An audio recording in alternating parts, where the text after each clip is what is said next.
In college, you are required to take an SAT or ACT test in order to get into college. For some students, it can be difficult for them because they might not be the best test taker. Colleges want you to take these tests so they can rank you on how well your academics is. I believe that students shouldn't be ranked on their education, but on if they are ready for college or not. You are wanting to go to the college you dream on going to, but your ACT or SAT score isn't high enough to get in. You have a high enough GPA, why can't they accept you with that? I will explain that some colleges are competitive, some people have disabilities, how some schools don't focus on teaching about college, and how some colleges have test optional submissions. I believe that SAT, ACT scores shouldn't affect how you get into college and or getting accepted. On the website of the Truth About College Acceptance Rates in 2012 explains that college admission at the nation's most selective schools has become much more competitive over the past decade. Getting into some colleges are difficult because they have certain standards that you are required to succeed. I believe that if you do well in school and have a high enough GPA, you can get accepted into some of those schools. It makes it easier for some students so they don't have to stress about taking these tests that plan their future.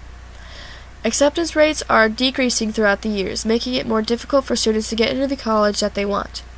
Many students get their heart set on one school, and if they don't get in, it's like the end of the world. Some students plan their life out with what college they want to go to and what they are wanting to do for a career. So taking these tests can either fail you for your career or succeed in it. I believe that these tests shouldn't be the answer to getting into certain colleges. There should be other ways for getting into college, like ranking you on your GPA, submitting an application about your school and education, or you can look at different colleges that accept you with your GPA. According to the website of Washington Test Taking in 2016, explains that students with some types of learning disabilities have difficulty completing tests within the time limits. Taking the SAT or ACT isn't always the easiest for some students. There are different challenges for some students that make it difficult for them to take certain tests, and it makes them fail. Some students with specific disabilities get distracted easily, have troubles with solving problems, or they are a slow reader. I believe these students shouldn't take the SAT, ACT, but to learn more about the importance of college and what you'll have to succeed in it to attend a college.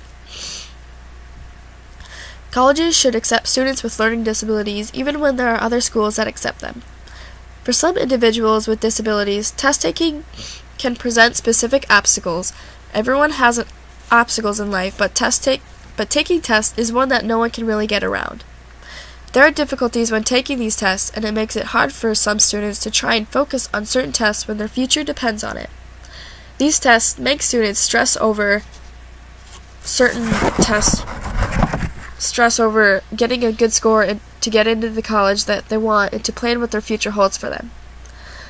It is unfair for some students when there are more wealthy students than others, so it makes it easier for them to get into college. Wealthy students can have test preps and do well on the SAT or ACT. As for students who aren't so wealthy, they have to study a lot and go through the process of staying up late and working hard for the score that they want.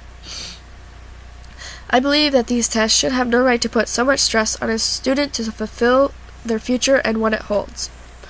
On the website of Academic Teaching Does It Prepare Students for Life in 2013, the author, Shelley Wright, explains that most school system revolves around academics, and yet she thinks it falls miserably short of what their kids need.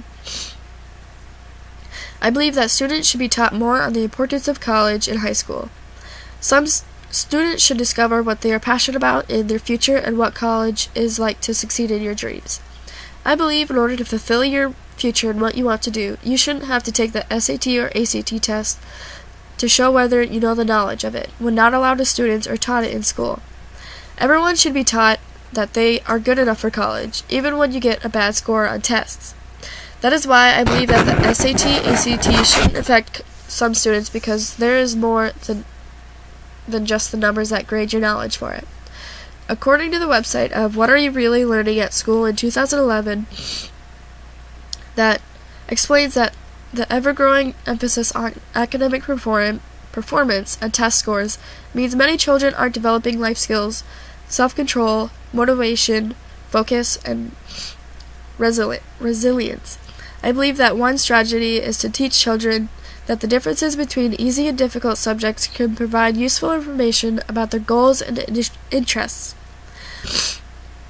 Students have goals in life, to go to the college they want and to succeed in their future and career. There are difficulties on the way because you have to get a certain score in order to get into that college when taking the SAT or ACT, and it puts a toll on some of them who are not the best at taking tests. On the website of What Causes Test Anxiety in 2016 explains that test anxiety is more common than most students realize, and the symptoms are the same for almost all students who experience it.